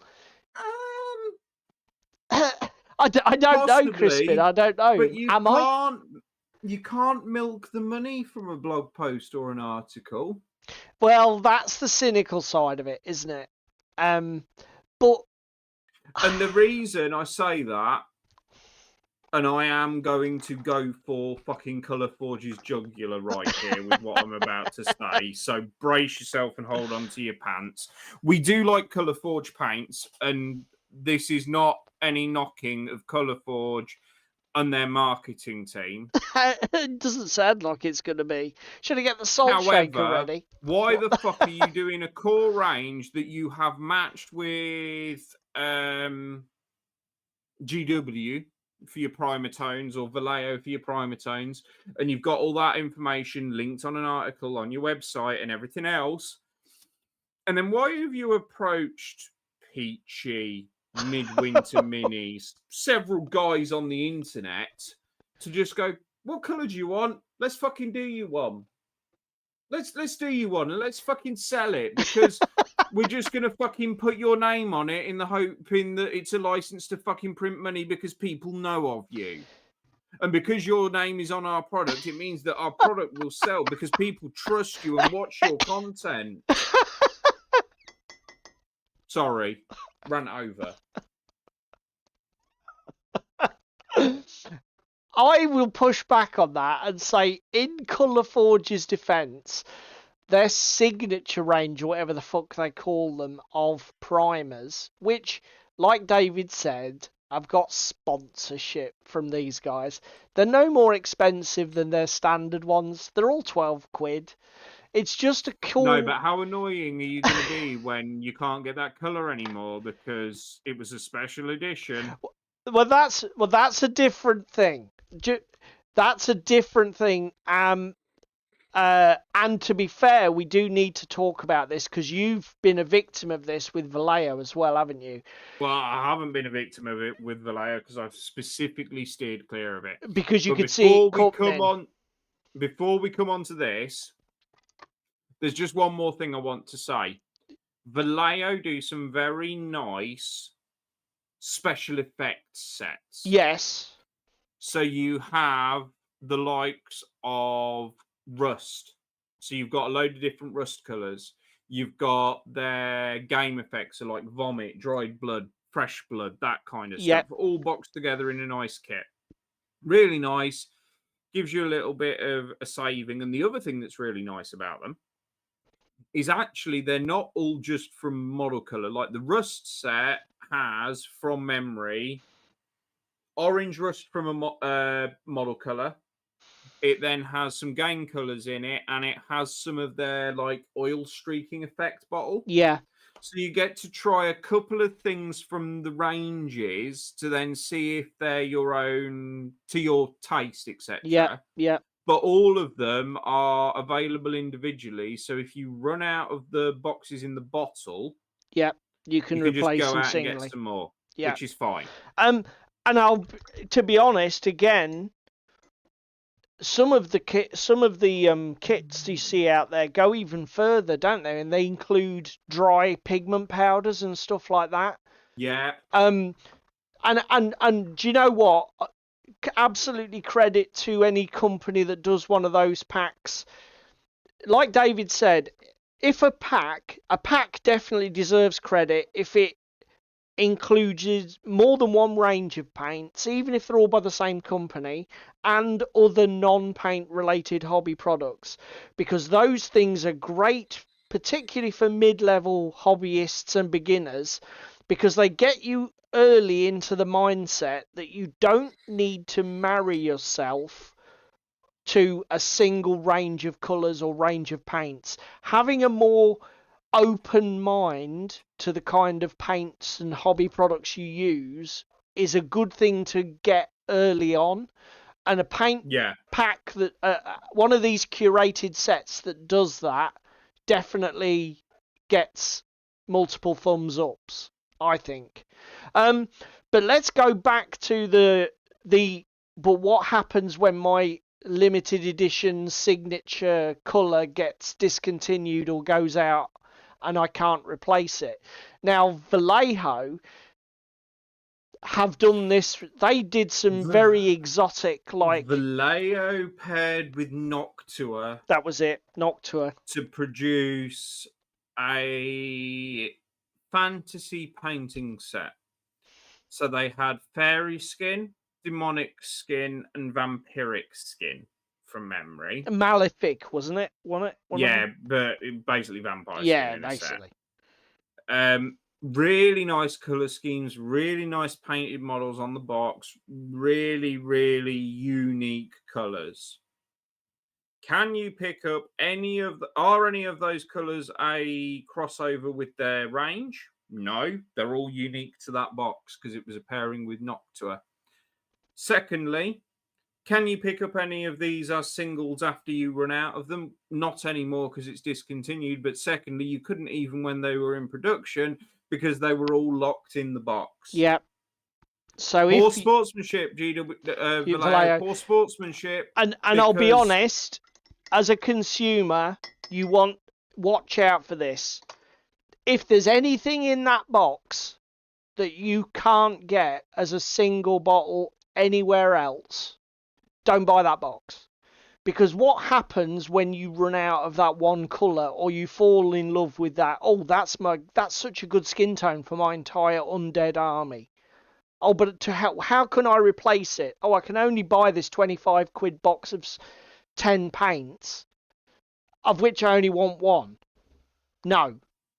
That is, for me, that's a cardinal sin. If you're going to do these curated collections, everything must be available as a purchasable single somewhere else. End of fucking story. Can I also add in and point out, you are more than welcome to rename your paints if you're doing like a historical set. Yeah. And you want them to be like US webbing, that kind of stuff, to make it easier for the noob. Fine. But for fuck's sake, if it's just brain matter beige relabeled, please point out on the bottle that it's brain matter beige relabeled. Yeah. Cheese Me's just said, I hope Army Painter release their army specific colours as singles. This occurred to us when we were discussing this product, Cheese Me. Let's say you buy the British box. You're going to churn through some of those greens, the sort of like fatigue colours, really quickly. How quickly are you going to churn through that Para Beret red? Probably not very quickly. So unless you can easily replace those other core colours, they're actually not that good as a purchase. Now, the other thing that I'm not sure of, because I haven't handled any of them, is I suspect that Army Painter have renamed some of the paint colours from their Fanatics range just to give them names that suit the theme of the box. I could be wrong. Correct me if I'm wrong, and you know I'm wrong, either in the comments or whatever. But I suspect that they've just done a rebrand. But it's like David said, if, I don't know what the colours are, if Fatigue Green out of the bloody British box is actually just, I don't know, Earth Green from the Fanatic range, make sure that's on the fucking bottle. Don't you know, if you've just rebadging something, fine, marketing and all that, I get it, theme, coolness, but fucking put the information there if it's something else in another range. Yeah.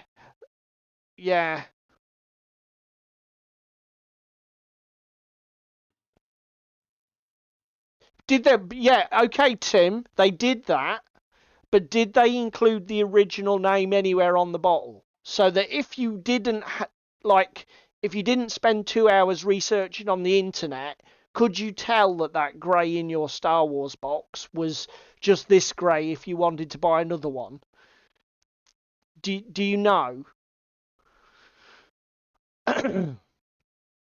It's like I said, it's like David said right at the top. These products are fine. I mean, it's like I was looking at, obviously I was doing, oh my God. Okay. You see, that pisses me off. Tim says no, the number at the back was just the same as for the paints. So basically you had to do your own Sherlock Holmes. It wasn't crystal clear what had been done. That pisses me off. Don't do that. That's not fair. That's shit. But I was looking at the Pro Acryl, right? Okay. Pro Acryl do their signature boxes, but I went to their website and I checked. I can buy them all as singles. So when I buy that pack of 6 colours, if I really like that fucking magenta out of Ninjon's pack, I can just buy it again. I don't have to go back and buy the box. That's excellent. Good job. This fucking Noctua crossover where it's like, oh, do you want that colour again? You just got to buy this fucking whole box. No, fuck off. Do you know what I mean? That's not how these product works. No, I'm not having. It's fucking shit. And do you know what's worse? If we're saying that some of these products are pitched at beginners, can you imagine anything more fucking annoying? I hate that sort of thing. If you're pitching anything at somebody who's new to an experience, take all of the friction burn off it. There should be nothing that makes that person, after 3 weeks, go, well, that's shit. I feel a bit ripped off there. Do you know what I mean? Don't do that. That's bollocks.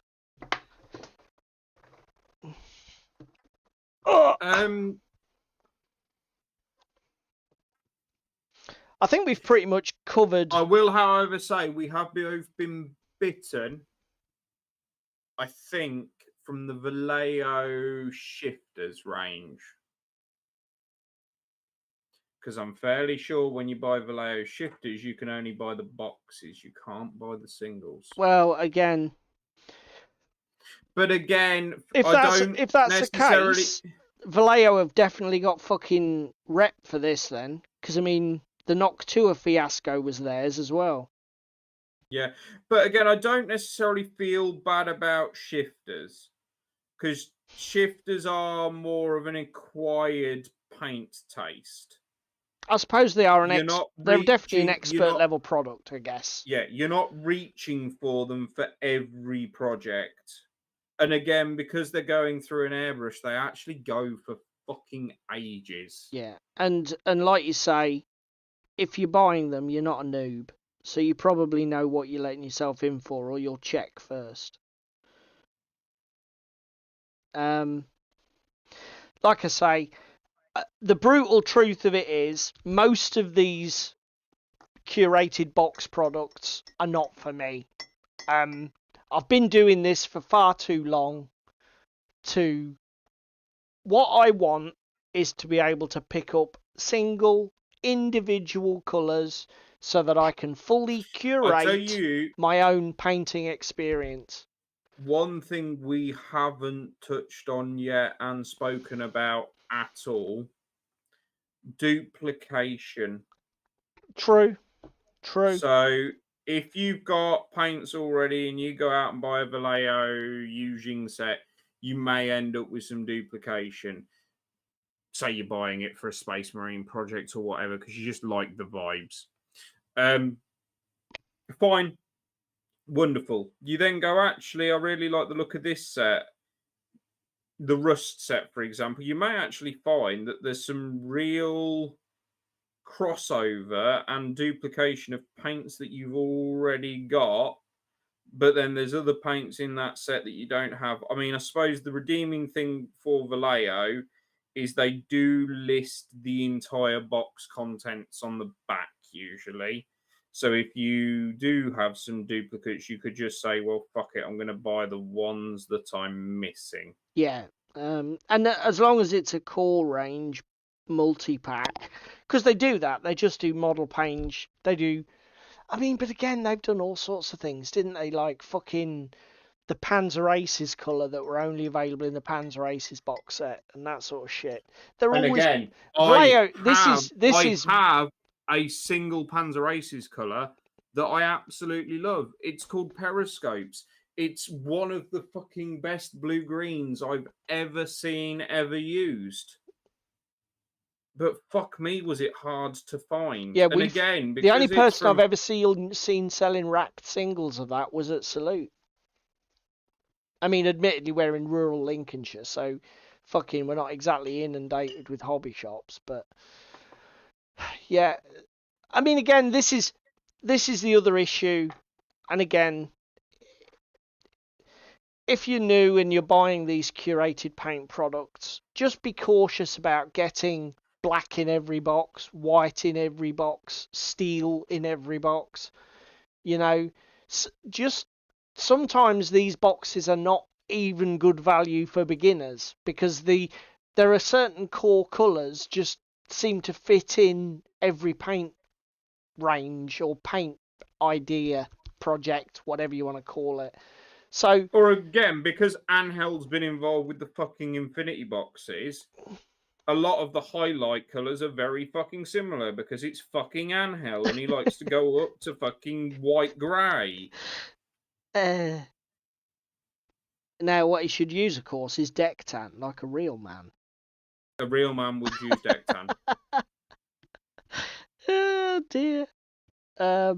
Yeah, as I say. That's it, Angel. I called you out. For Be very afraid. There is ultimately, my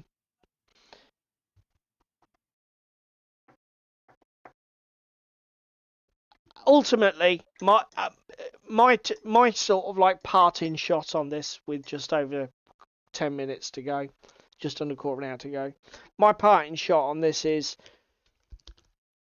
if you're really a beginner and the product is focused around a specific paint project, I think you can probably buy with confidence, because it's a gateway to get you into the hobby that, like we said at the beginning, ticks a lot of boxes.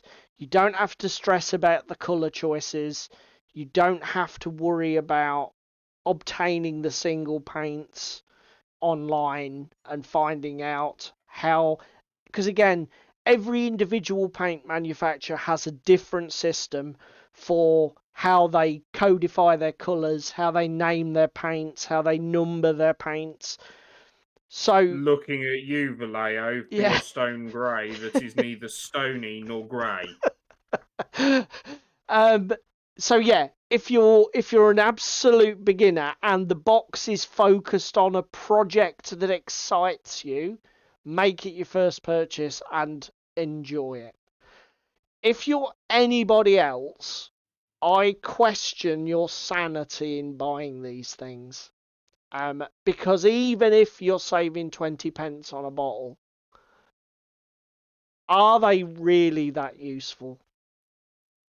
To be honest, you know.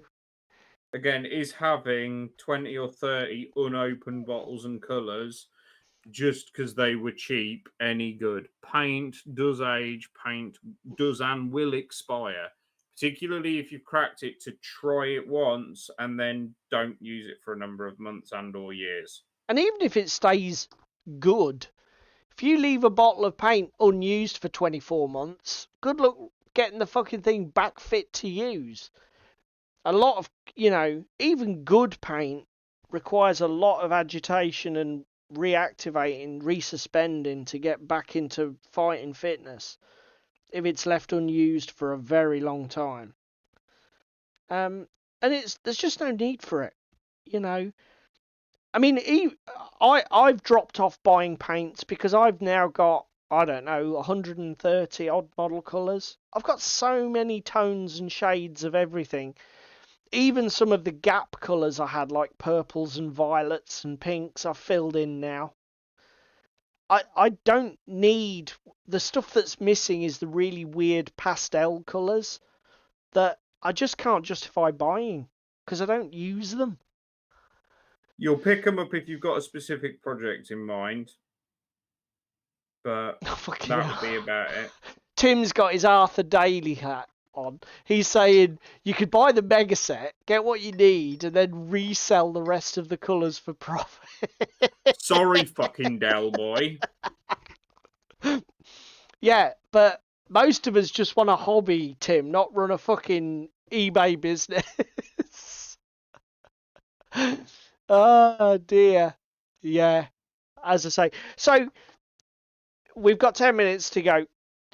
Obviously, we've had some great interaction from the guys in tonight. I don't know. Maybe we're harder on these products than the average Joe. Although having said that, I think most of our audience is not a million miles from our position, and that really I just question the sanity of the damn things. I get it that they're a marketing exercise, but you know, if you're any marketing product that runs the risk of leaving a bad taste in someone's mouth, that's not a good marketing product. That's just bad for your brand. No, you're alienating your audience. Yeah. So like I say, I'm not saying that none of them are good and none of them have any use or value, but they're definitely something that experienced I'll tell you what painters... is possibly of use and value, and I've seen this a couple of times with like the AK stuff. Yeah. We both said, oh, we might buy an AK set to dabble and play with AK paints. That's true. That's a very good point. We haven't played with them before. But do you know what my pushback would be on that? It's like spending more money than just buying a single and dicking around with a single. Yeah. Like, let's say that your starter pack is 8 colours. What's to stop me just going to UK Games Expo and buying 3 specific AK paints with a project in mind? I can spend less than half the money and I still get to do what I want. Don't sleep on TT. That was the other one that was in my head. Do you know what I mean? Because we saw those TT paints and you did exactly that. You just bought what, 3 colours? 2.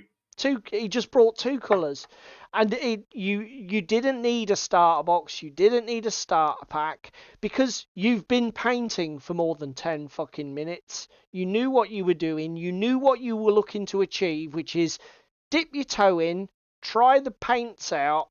Is the range any good? Okay, that's beginners aren't doing that. You know, if you're a veteran painter, you don't need your hand held. If I'd get up tomorrow and decide, do you know what, Jack over the road raves about Pro Acryl, I should buy some, or Chimera, I should get a couple of Chimera to try them out. Do you know what I mean? I can do that. I know exactly. You know, I don't need my fucking hand held. I don't know. Again, choose me saying convenience though. I mean, Jesus. Yeah, I get that. Do you? I mean, cheese me. You're not a new hobbyist, are you? You're quite long in the tooth as far as the hobby goes.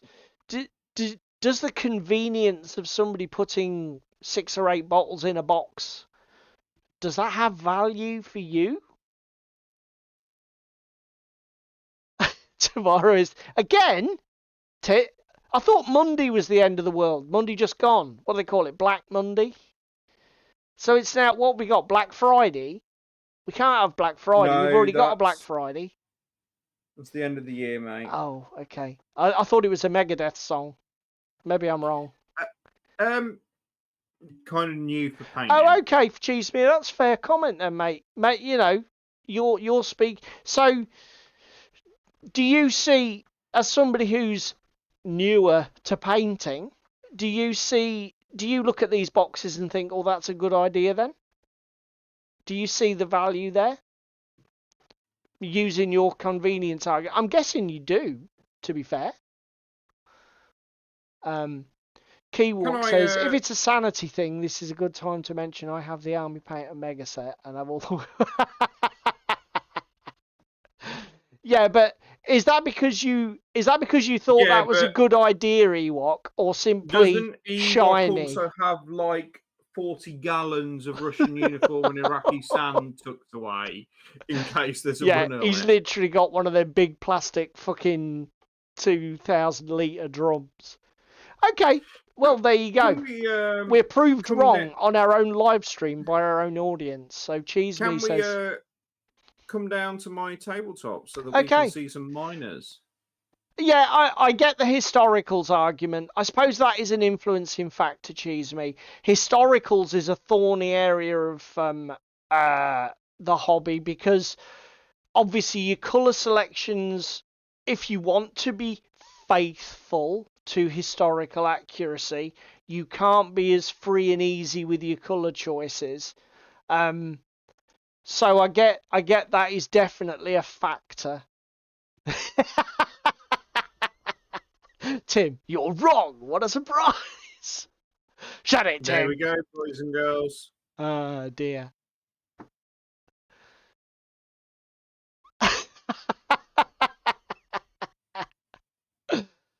Fucking hell, what? Is he Russian uniform is in a shipping container with his Filipino manservant? Oh my god. They're looking good, mate. What are you gonna shields? What's the shield plan? Are they wood with metal designs? No, brass? Because we've got a variety of shields. We've got... Don't tell me you're going to do unique colour schemes across every shield. I like those backpacks. What colour's that? Snakebite leather. That is nice. Snakebite leather contrast. That's GW contrast, is it? Yeah. You see, so you've got Vallejo Express on there, GW contrast on there. What else you got on there? Model colour? No, it's all just contrast at the moment. Okay, sweet.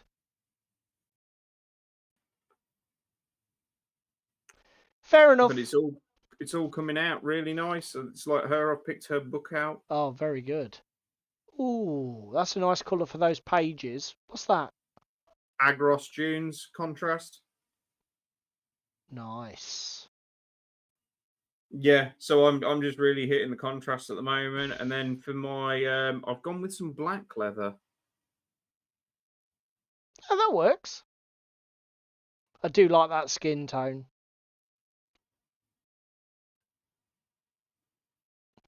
So yeah, we've made some more progress this You evening. said you'd got. Come on. So what's the plan with the shields? Are you literally going to do a unique paint scheme for each, or are you just being? I think so because we've got like wood effect. We've got like fabric with a metal boss in the middle. We've got full metal. We've got where are they? These are not primed in any form at the moment. Let me find one. We've got like tarred paper over the top of a wood one where it's peeling away in places. Holy shit, that's going to steady up your speed. Cheese Me says wooden with silver and gold trim for details. That's what I would do, Cheese Me. I would go in with an idea for maybe 3 or 4 colours and just move them around. To be fair, what I might do is just do them as painted wood, but do them as the orange to carry through what works with the oranges and blues over the here. beards and hair. That's a good shout. That is a good shout, mate. Because then I can do the beards in this unit an entire set of different colours like greys, browns, blondes, etc. Now that is a good shout. And then just use the orange on the shields to tie everything together.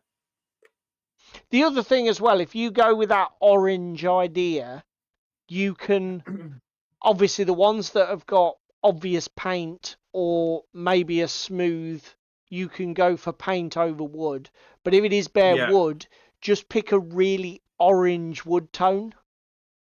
Do you know what I'm saying? Well, again, I could even do, because I have seen some tutorials online for doing like a wooden shield, but then just stipple the paint on the top like it's chipped and off. flaked away.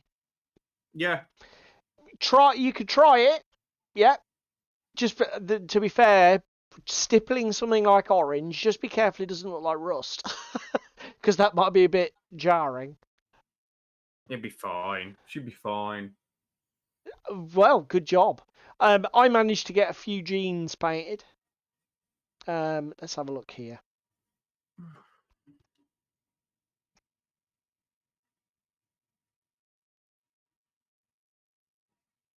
See if we can get my camera. Yep. I'm just getting mine up. Ooh. Pardon me. What was that? You're getting yours up? Yeah. Well, I was. Oh God, I can't be arsed. Yes. So I managed to get some jeans painted. I don't know if anyone can see.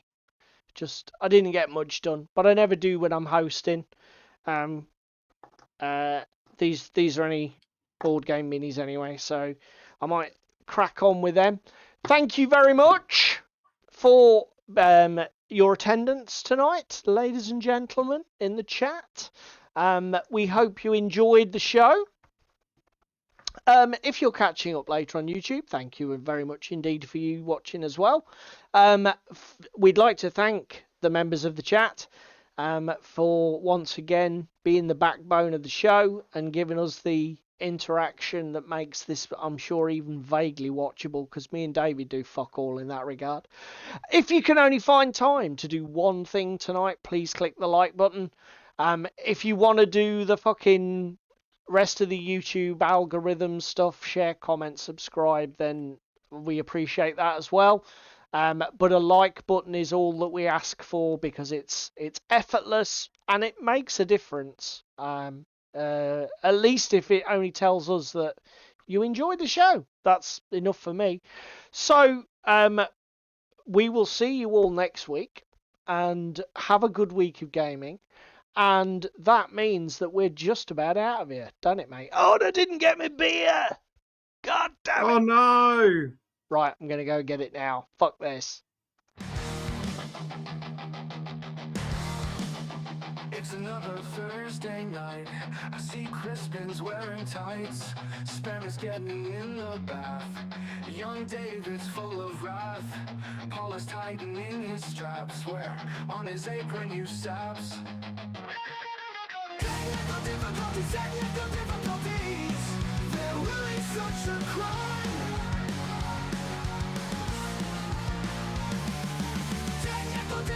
Technical difficulties. They happen all the time. It's Yellowbelly Tabletop time. It's Yellowbelly Tabletop time. It's Yellowbelly Tabletop time. It's Yellowbelly Tabletop time.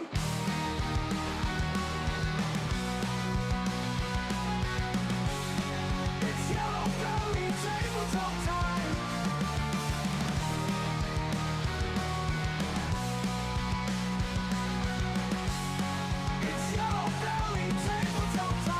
It's Yellowbelly Tabletop time. Cheese Me is on day release. Damn still tries not to crease. And Ewoks keeping nice and warm. In bed with Russian uniform.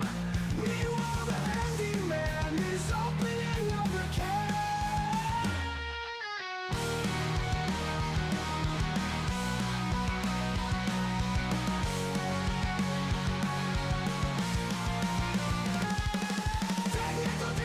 Technical difficulties.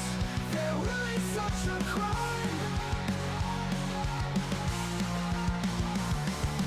Technical difficulties. They happen all the time. It's Yellowbelly Tabletop time.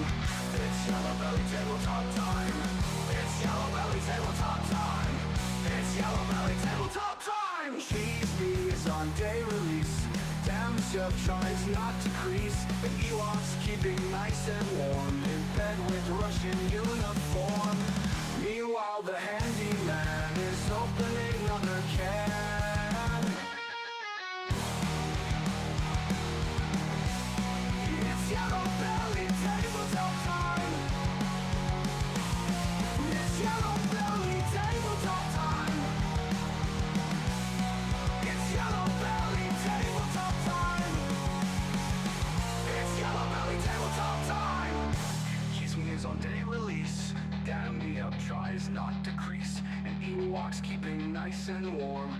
bed with Russian uniform. Meanwhile the handyman is opening another can.